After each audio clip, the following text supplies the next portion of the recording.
Good morning, dear students. I am Bharti Kathuria Sehgal from the SD Vidya School. You must be wondering why I am giving you this floral welcome today. We have started with the topic of reproduction in flowering plants. So today I thought I'll discuss about the flowers. So let's see these beautiful structures that you see all around.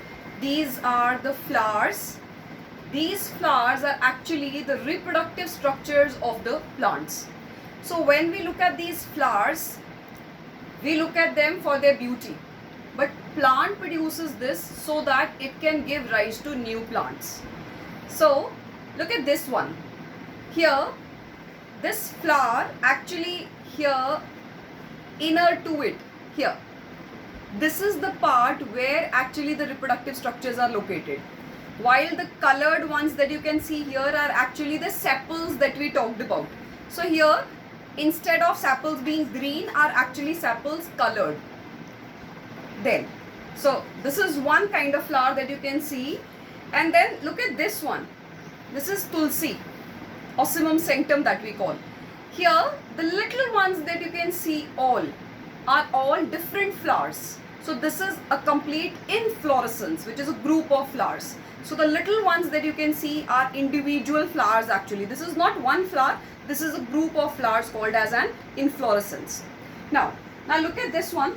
This is another flower, right? But here, if you see the sepals that we talked about, the sepals are here. The green colored whorl that you can see here, the small ones are actually the sepals. And this white colored ones are the petals that we talked about.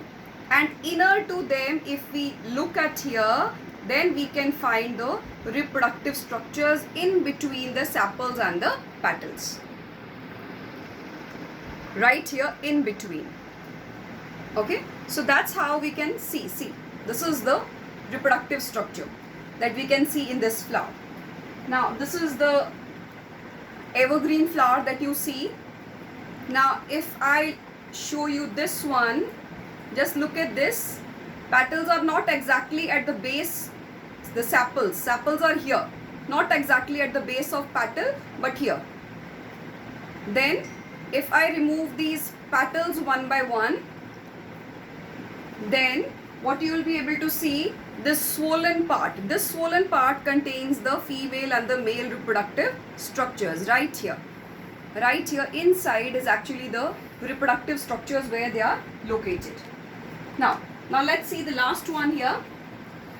Look at this one. This is a beautiful example of the bisexual flowers that we were talking about. So the sepals, as you can see here clearly, the sepals are here, the green colored ones. The petals are here. Let's remove the petals. And here you can see very clearly there are the white colored stamens. Many stamens, as you can see, many of them. Many stamens are there, which are the male reproductive structures.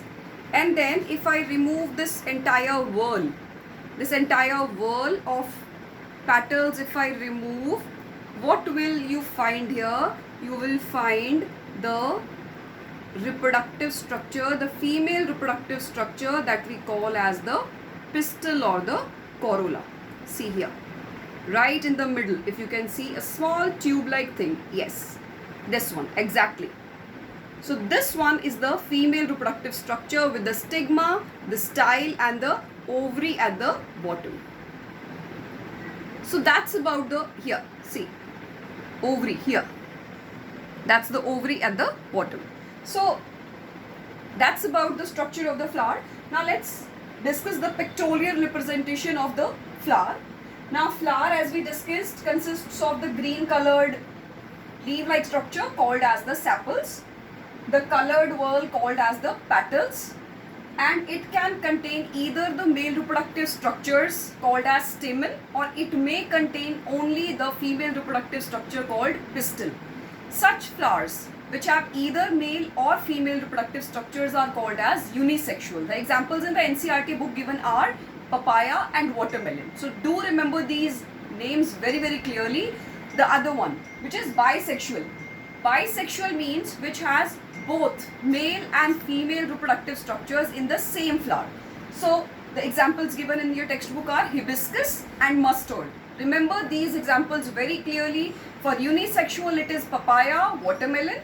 For bisexual it is hibiscus, mustard. Okay, so the examples can be given and you can be asked what kind of reproduction is there in this flower. So you must know that because we are talking about mustard, that means it is a bisexual flower. If I am saying papaya, that means it is a unisexual flower. So you should remember this very clearly. Now the diagram which is given in your NCERT is of actually a bisexual flower. So here we are going to discuss the bisexual flower, which contains both the female as well as the male reproductive structures. We discussed it in the previous video also. So let's discuss it here. The flattened part is called as the stigma. The tubular part called as the style, and the bottom part, swollen part, is called as the ovary. Inside the ovary is the ovule. Ovule contains the female germ cell called as the egg, or we call it as the ovum. Then the male reproductive structure consists of two main parts. The upper part called as the anther, which produces the male gametes in the form of pollen grains, and the longer tubular structure called as the filament. Anther and filament together form the stamen, while the stigma, style and ovary together form what we call as the pistil, or we call it as carpel. Now look at here. If a pollen grain by the process of pollination falls on the surface of stigma, pollination we discussed in the previous video, the transfer of pollen grains from anther to stigma. So जब भी anther से stigma तक एक बार पहुंच गया, चाहे वो self pollination के through हो या cross pollination के through, जब pollen grain यहाँ land कर जाएगा stigma के ऊपर, वो यहाँ land करने के बाद एक ट्यूब germinate करेगा. जैसे कि आप लोगों को पता है जब सीड भी जर्मिनेट करता है तो उसके अंदर से भी एक ट्यूबुलर पार्ट निकलता है. तो ऐसे ही पोलन ग्रेन भी जब जर्मिनेट करेगा उसमें से एक ट्यूब निकलेगी which will enter into the ovary and go here to the embryo sac, और what we call as ovule. यहाँ तक जाएगी. एंड जो यहाँ पर न्यूक्लियस थे इसके अंदर, पोलन ग्रेन के अंदर के जो न्यूक्लियस थे, they will be transferred now to the ovule, and here there will be fusion of the male and the female gamete. Now fusion of the male and female gamete, that is egg plus the pollen nuclei, will lead to the formation of zygote. Now zygote is the structure which will later on develop into the embryo. Zygote is the one-celled structure which will divide repeatedly to form the embryo when the seed germinates. So that's about the pollination, that's about the structure of the flower. So here we have discussed what is flower, we have discussed about unisexual and bisexual flowers, we have discussed about the process of fertilization in the flowers, and we have discussed about after fertilization there will be formation of embryo. In the previous video also I want to repeat here one thing very important. This ovule that we talked about, जिसमें fertilization का process हो रहा है, ovule, that will form the seed of the plant. The ovary that you can see here, this will form the fruit after fertilization. So always remember I told you pre-fertilization and post-fertilization changes. Pre-fertilization में आपके दो process आते हैं, formation of gametes and pollination, क्योंकि pollination भी fertilization से पहले होता है. तो ये दो major event है which are pre-fertilization.